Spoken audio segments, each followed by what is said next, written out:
Hello and welcome to 1 Minute Theatre Reviews. I'm Paul Severin Lewis and I'm here at the Apollo Theatre in London to see Gabriel Byrne walking with ghosts.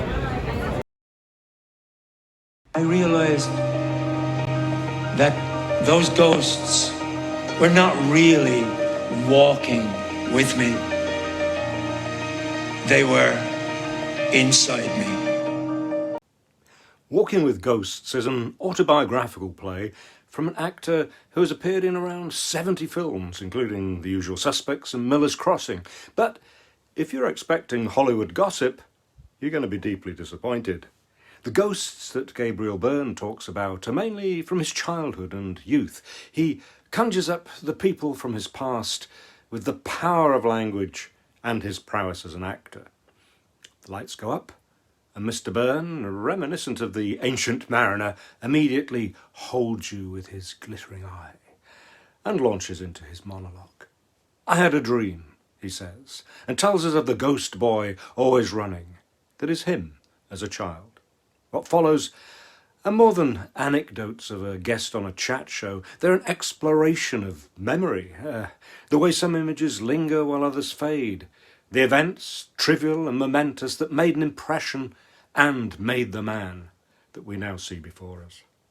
His stories are funny, sad, sentimental, shocking, but always captivating, even if they are about an ordinary, vulnerable, frightened man rather than an extraordinary actor. If I have a reservation, it's that we are never so drawn into his tales that we forget he is an actor seducing us with his art. Well, that's the 1 Minute Review, but keep watching for more on Gabriel Byrne walking with ghosts. He's dressed in a way we might call smart casual, but not cheap. Designed by Joan O'Clery, his outfit comprises tones of blue, from a blue jacket and trousers to a cornflower blue shirt and sapphire blue leather shoes. His hair may be a little wild, which I guess is a kind of trademark of his, but he looks fit and a lot younger than 72. Well, he must be fit to be alone on stage and hold the audience's attention for nearly 2 hours. He was born and brought up in Ireland, of course, and there's a certain familiarity in his tales of an Irish Catholic childhood. Similar characters and even experiences crop up in many Irish people's reminiscences. Mr. Byrne's talent is to bring them to life with a gesture or a look, so that he inhabits the characters he's describing. Like Springsprong, who worked in the library, who walked on the pavement as if it was a mattress. How's it going, lads? And he also employs the language of a poet, the beautiful image, or the unexpected metaphor, as when he talks of a woman's teeth being like a row of refrigerators. It was a poor childhood. There's a touching scene where he imitates his mother counting out coins to pay for his outfit.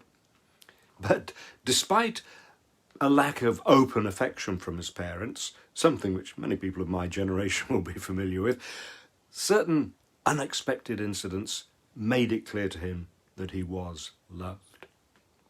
For someone reputed to be a private person, Gabriel Byrne shares, or appears to be sharing, extremely personal stories from his life.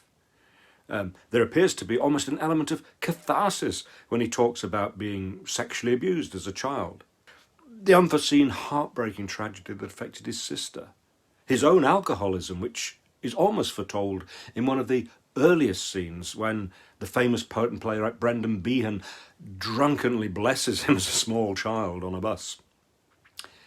It may not be a Hollywood gossip story, but it is an actor's story, and we see and share his love of acting, the magic of his first visit to the cinema, something that, along with eating a bowl of cornflakes, was not allowed by his mother, but indulged by his grandmother. We feel in his face the ghost boy's reaction to the action on the big screen, the excitement, the fear, the laughter, the tears. The lovely dark womb of the cinema, as he calls it, ignites a love that is never extinguished through his subsequent and often humorous attempts at careers as a priest, a teacher, a plumber, a washer-upper and more. Then as the second act begins, he joins an Am-Dram company. At last I felt that I belonged. And we see him learning the craft from a seasoned actor. His demonstration of how to do a double take is hilarious.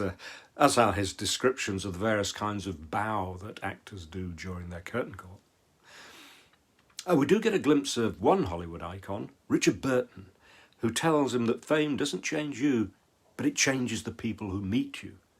They get drunk together, leading Mr. Byrne to describe vividly the attraction of drink, the self-deception of addiction, and his momentous but successful struggle to break free of his alcoholism.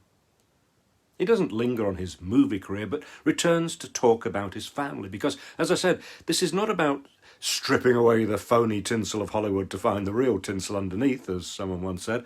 This is a personal story, well supported by his director Lonny Price, who keeps him moving around the stage, and a set by Sinéad McKenna comprising a stool, a bench and a desk and chair, and then a picture frame within a picture frame within a frame, as if taking us back in time.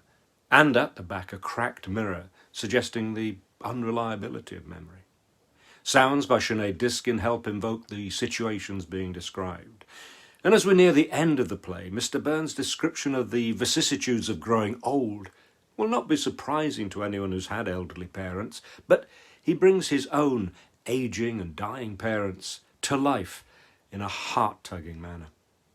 Mr. Byrne's ability to switch in a moment from one character to another and summon them to life with a gesture or an expression add up to a masterclass in both acting and storytelling, which are perhaps the same thing. But seeing him up close performing for 2 hours, you do begin to see too well how it's done, the slight stuttering, the repeating of, and so on. I found that the artifice that enables him to tell the story also acted as a barrier to my becoming fully involved. Nevertheless, I thoroughly recommend seeing this great actor at work, evoking the ghosts of his past, and I give Gabriel Byrne's Walking with Ghosts 4 stars. And useful if you did, why not subscribe to my channel, and you could be the first to know about my future reviews. You can also follow me on Instagram, Twitter and Facebook, and if you want to read what I have to say, then please visit my website, 1minutetheatreReviews.co.uk. Thank you for watching.